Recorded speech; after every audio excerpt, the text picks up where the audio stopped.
What's going on, guys? This is Mr. Woodsmoke coming to you with another video. And today I'm going to be talking about why every black man, every black boy rather, should go into the military and train special forces. And train for special forces. And the reason why I say that is because there are a lot of avenues that I want to go down talking about this. One of the reasons why I say that is, and you're probably asking like, well, first of all, why would you go into the military, want a black man to go in the military? And then number two, why would you want a black man to go special forces? And I'm going to cover all of those. So let's go ahead and start with the basics. I'm a black man and I went into the military. And right there, that gives a lot of black people pause, because you have some black people with a militant mindset, which I was, and I didn't. At one time, I despised the military because I thought it was the white man's war and all this stuff and all this nonsense, all this stuff that just a bunch of nonsense that I was kind of, it was kind of in my ear, it was kind of in the black community that this is what we thought of the military. So everything that was talked about, I absorbed it, and I really thought that that's how it was. So that's one of the reasons why I think that I had a skewed vision of the military. And thank God that I didn't.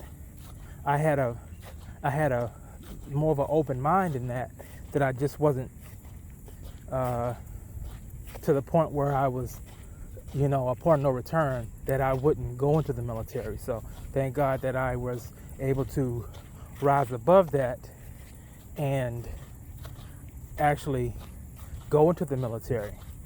Kind of a bit of a history. My dad was in the Army, and he actually volunteered to go to Vietnam. So when I saw my dad growing up, I was real in awe with my dad, because I would see these Vietnam movies where we see these guys coming there with machine guns and just fighting in the jungle, and I thought my dad was this super soldier. You know what I'm saying? That he volunteered to go over there. It wasn't like he was drafted or anything like that. He wanted to go over there.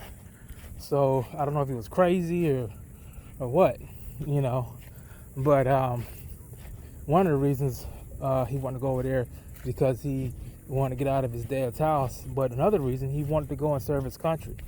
So that right there was always in the back of my mind. I kind of wanted to be like my dad. You know what I'm saying? Little caveat, that's why it's important to have boys that have fathers growing up. That's a whole other video. So I saw my dad actually do something that I thought was really cool. He was in the Army, and and he made a good life for himself until he got out, and I wanted to do something like that. But then as you're growing up, you get kind of, you get around people that hate the military. You get around a lot of these pro-blacks, and that can kind of mess your psyche up. And then it kind of takes all away that whole thing of wanting to go and the adventure. It kind of skews that. But I overcame that. So anyway, I joined the military. And I'm not going to give too much information on my military career, at least not at this juncture. But I do want to say a little bit about where I was stationed. So I was stationed actually at a place where special forces are trained. I was stationed at Little Creek, Virginia. And if anybody knows, Little Creek, I'm sure you already know, That's where certain SEALs are trained. I won't get into that into that part of it, but that's just where I was stationed. Let's just put that out there. So anyway, so what I saw was a lot of things that requires a lot of physical endurance, physical strength. A lot of stuff I went through with a lot of strength and physical endurance, and it definitely takes something out of you, and it puts something inside of you, you know. And what it takes out of you, it takes that boy out of you, and it inserts a man inside of you, and it inserts certain aspects of manhood like responsibility, determination, loyalty, integrity. You know what I'm saying? Things that you can't have as a boy, you know.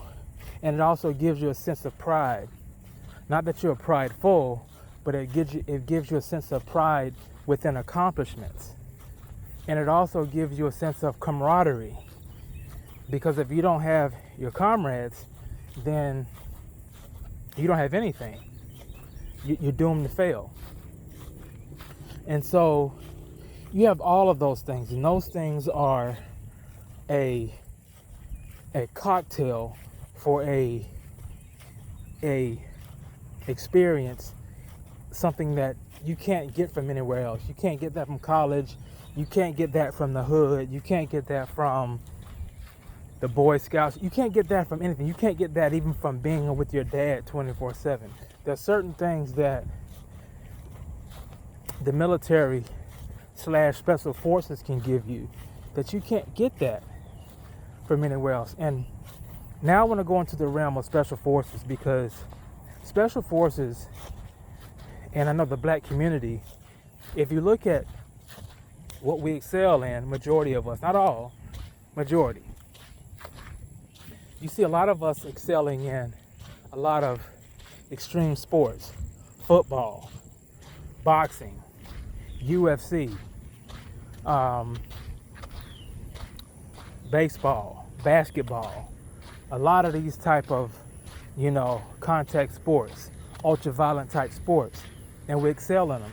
And another thing I noticed, you know, with a lot of these football players and a lot of these, and I noticed with some of them, not all, but I noticed with a lot of them, they're very intelligent. You know, I look at, he's a UFC fighter named Daniel Cormier. Very, very, very intelligent young man. Very intelligent, African-American, very intelligent. I mean, he's a number of them. I mean, I watched the UFC, so I couldn't really relate to a lot of UFC guys. But just a lot of guys are just, look at John Jones. I know what you might say about John Jones, but he is a articulate, intelligent individual. So what I mean by that is, like, why are you talking about intelligence when you're just talking about special forces? Because in special forces, there is a very, very, very high level of intelligence that you must have, along with the physical aspect of it. You can't just go in there and be like a big box of rocks, expecting to put a gun in your hand and for them to tell you to go on certain missions. That's just not going to happen. You know, you have to pass a lot of tests, get a lot of certifications just to even get to certain levels, just to even qualify. So that right there it demands the best of both worlds from you. It demands the bronze and the brains. And I think that's one of the things that I think a lot of black people possess. Another thing too is we as black men, we claim that we don't have a lot of opportunities. Oh, we don't have a lot of opportunities, and opportunities are very scarce, and you know, we just don't have, you know, everything is closed off. From the white man, he's got his foot on my neck and blah blah blah and all this stuff like that. No. The military is wide open, and especially now the military is wide open due to the fact that you know, we having this this whole pandemic that's going on, a lot of stuff is being opened back up, because a lot of the military branches, they aren't accepting new people.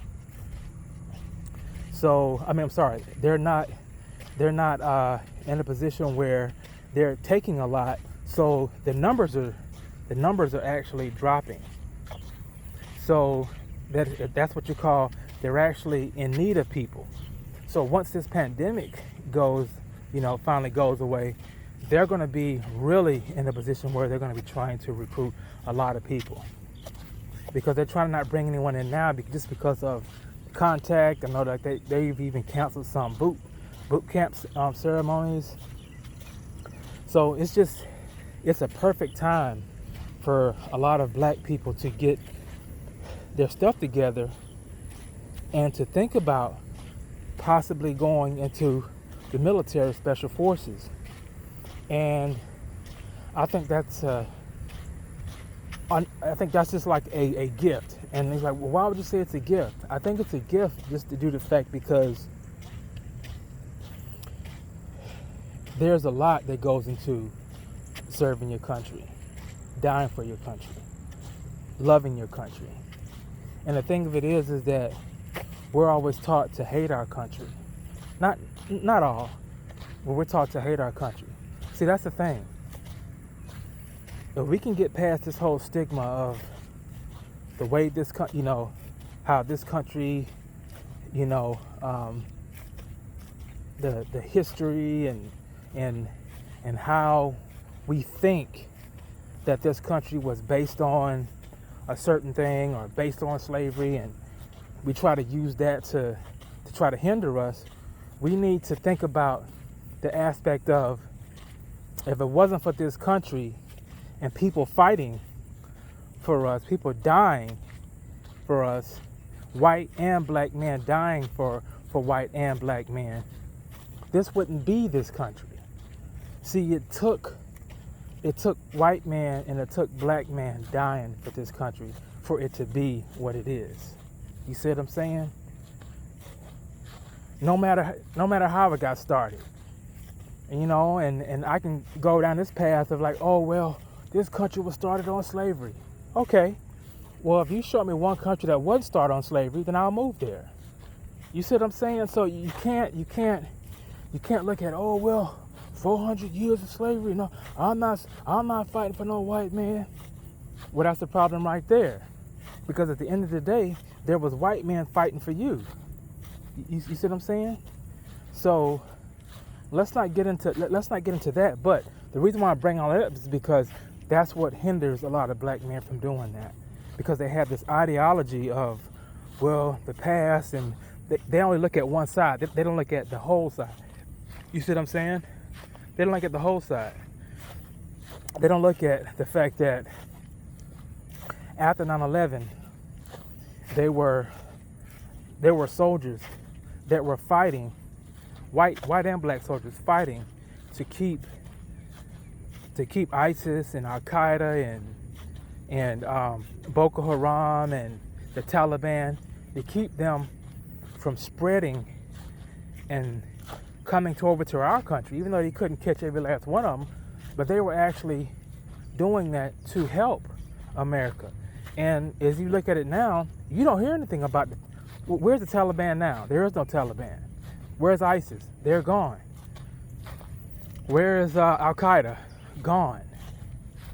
And I'm not saying America did it 100%, but we had a vital role. The special forces had a vital role in wiping those guys out, wiping them out. So, and the thing of it is that, you gotta look at the Twin Towers. They say, oh, well, I'm not fighting that war. That war is a white man's war. I'm not getting into that. Well, ask those people in the Twin Towers. You see what I'm saying? Ask those black soldiers that were on the battlefield in the Civil War. Ask those black soldiers that fought, those Tuskegee Airmen. Those Tuskegee Airmen fought for America. The Buffalo Soldiers, they fought for America. They died for Americans. They died for this country. They wanted to do it. Nobody forced them to do it. They wanted to do it. We got to look past this whole, us against them mentality. I think that's what stops a lot of black people from doing that. A lot of it. But once you get past that, once you open your mind and get past that and realize, well, first of all, let me just say this. A lot of, and be careful listening to a lot of these pro-blacks. They say they hate this country, and they say that if any black man joins the military, you're a sellout. Let me just say this. The person that's talking, the pro-black that's talking about America like that, ask them a couple of questions. Number one, why do you choose to live in an oppressive country? It's because you say it's oppressive. Number one. Number two, if it's so oppressive, then why are you paying your taxes to an oppressive nation? Because now you're aiding and abetting the oppressor. When you pay your taxes, when you choose to pay your taxes to an oppressive country, then you're part of the problem. And number three, ask him this question. If you hate America so much and it's so wrong and it's so bad and it was started 400 years and all this kind of stuff like that, why haven't you chosen to move to a more or less oppressive country that doesn't have slavery? And 9 times out of 10, 99% of them, they all talk this African Garveyism stuff. Ask them about that. It's like, okay, if you love Africa so much, why you don't want to go back there? Probably because of the slavery that still goes on there.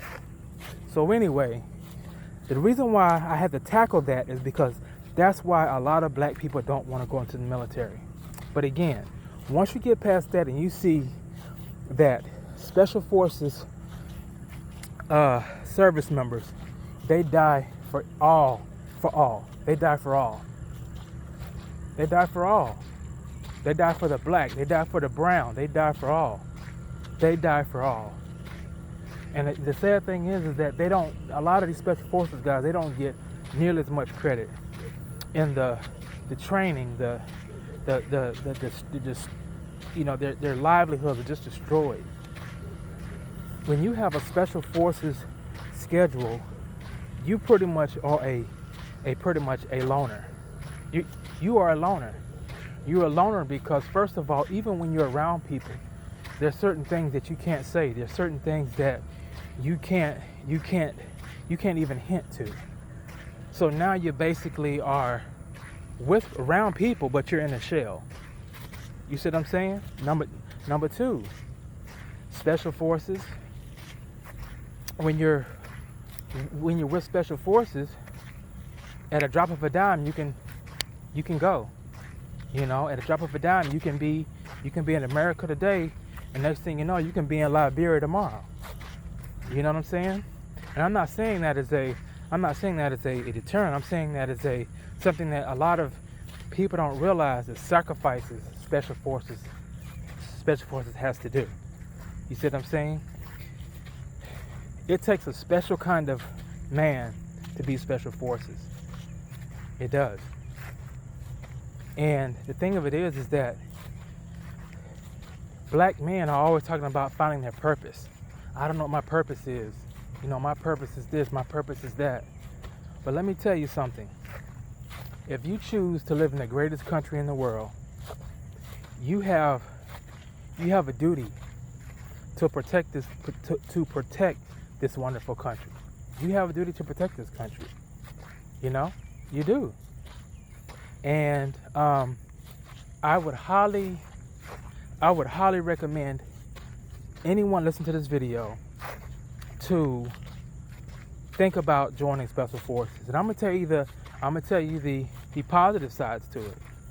The positive sides to it is, number one, you're serving your country in the highest regard, period.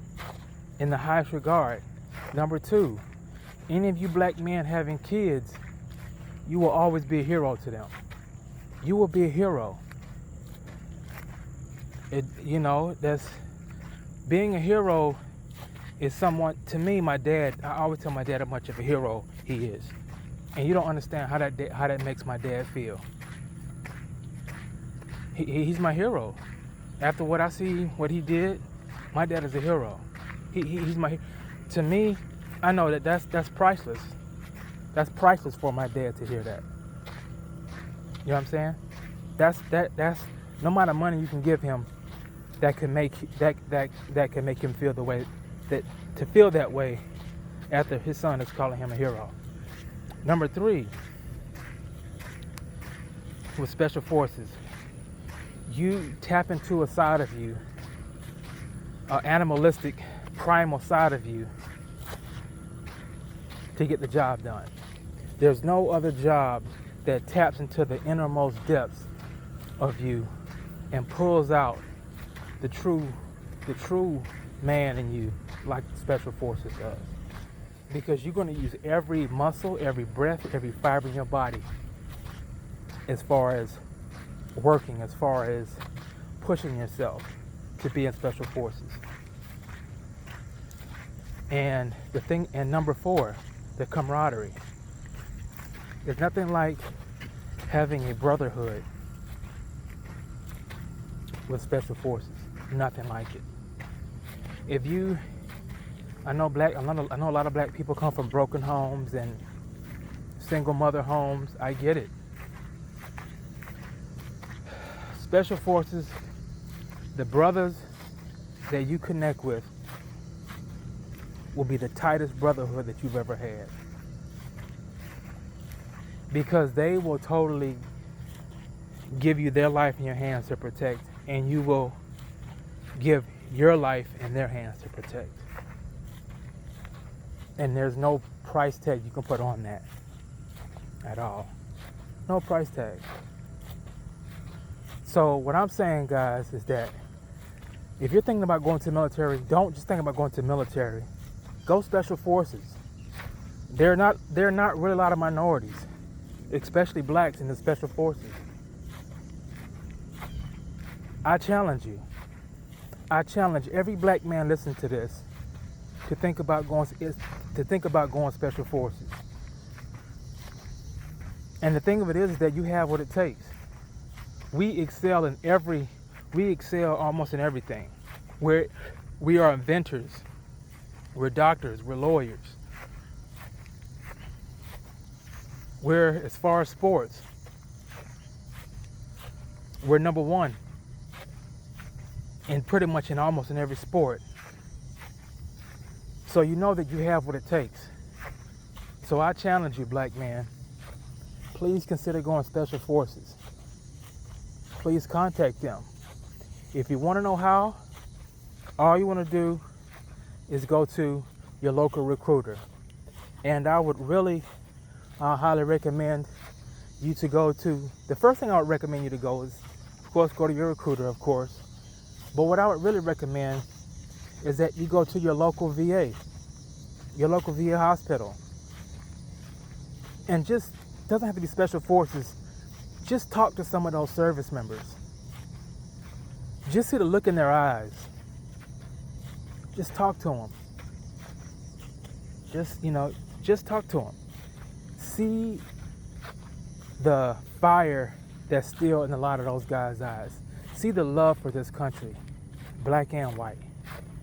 See the love of the country that these people have.